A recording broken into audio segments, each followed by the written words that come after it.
Hello दोस्तों, कैसे हैं आप सब लोग। उम्मीद करता हूँ आप सब अच्छे से होंगे। मैं हूं सलमान मलिक और आप देख रहे हैं सब तक खबर। और आज सब तक खबर में जो खबर निकल कर आ रही है वो खबर है यूपी के गोरखपुर से, जहां पर एक 3 साल की बच्ची के साथ में बहुत ही बेदर्दी के साथ हैवानियत की गई है। बहुत ही बेदर्दी के साथ उसके साथ में दुर्व्यवहार किया गया है।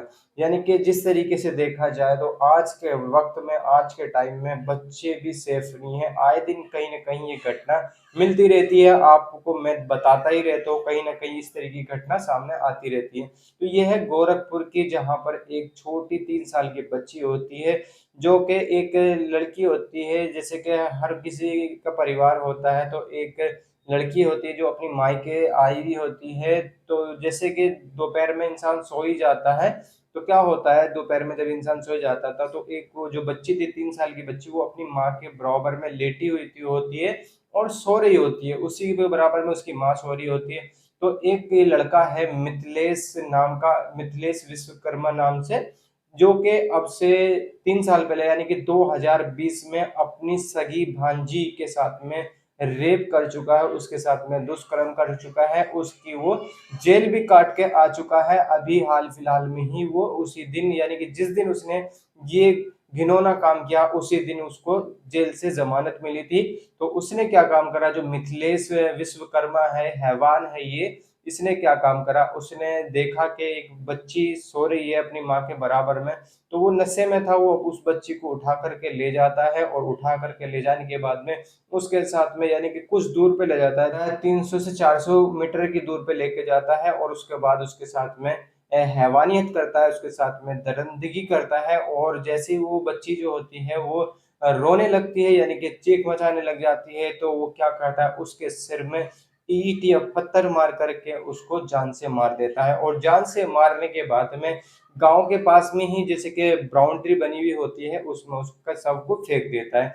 जैसे ही बच्ची की माँ की आंख खुलती है तो वो देखती है कि उसकी बच्ची वहां पर नहीं है, तो वो परेशान हो जाती है। पहले तो वो अपने घर में देखती है, घर में जब नहीं मिलती तो घर वालों से कहती है कि जो मेरी बच्ची है वो खो गई है, पता नहीं कहाँ चली गई है।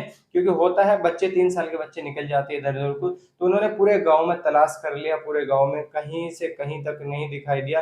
फिर उन्होंने रविवार की सुबह को एफआईआर कराई, पुलिस थाने में जाकर के एफआईआर कराई।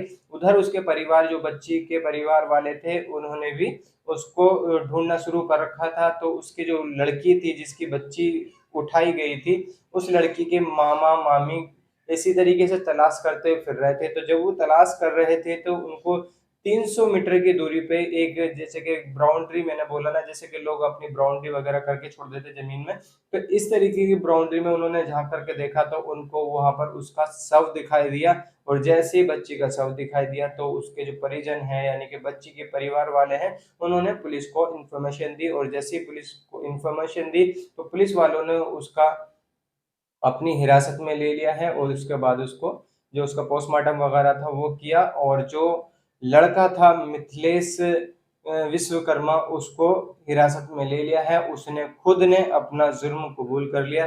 तो भाई इस तरीके की हैवानियत आए दिन देखने को मिलती रहती है। आप अपने बच्चों की ख्याल रखिए, आप अपने बच्चों की देखभाल रखें। यहाँ पर दुनिया में दरिंदे बहुत फैल रहे हैं। अगर आप इस तरीके की न्यूज़ देखने को जाओगे तो आपको दिन में 10 से 5 न्यूज़ ऐसी मिलती रहेगी जहां पर इस तरीके की हैवानियत होती रहती है। और दूसरी खबर है हरियाणा के मेवात से, जहां पर अभी तक वहां पे दंगा भड़का हुआ था, लेकिन अभी तक वहां पे कर्फ्यू लगा था, धारा 144 लगी हुई थी। लेकिन आज से वहां पर कुछ राहत मिली है, यानी कि थोड़ा सा, जैसे कि एटीएम वगैरह खुल गए हैं और थोड़ी मंडी, जैसे कि फल की मंडी, सब्जी मंडी कुछ लिमिट टाइम के लिए खुल चुकी है। और दूसरी खबर ये है कि जो, यानी हिंदू की जो पंचायत लग रही थी और मुस्लिमों को बाइकआउट कर रहे थे, उसी के साथ में लेकर के जो जाट है, जाट की जो कमेटी बैठी थी, अभी जाटों की बैठक हुई थी, उसमें कहा गया कि मुस्लिम मुस्लिम जो जाट भाई हैं, उन्होंने कहा कि जो मुस्लिम है, ये मेवात वाले, ये हमारे भाई हैं। अगर इनको अब कोई हाथ भी लगा के दिखा दे तो फिर हम उसका क्या हाल करेंगे।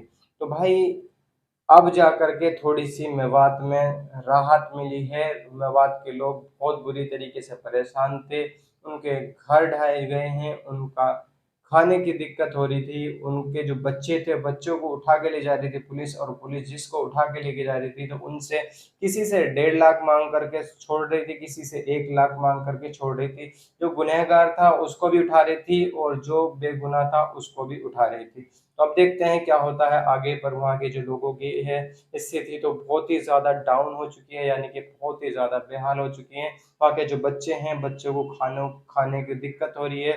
जो छोटे-छोटे बच्चे हैं दूध पीते हैं, उनको दूध पीने में भी बहुत दिक्कत हो रही है, क्योंकि जो उनको मिल नहीं रहा तो वो क्या करेंगे बेचारे, बिल-बिला रहे हैं बहुत बुरी तरीके से।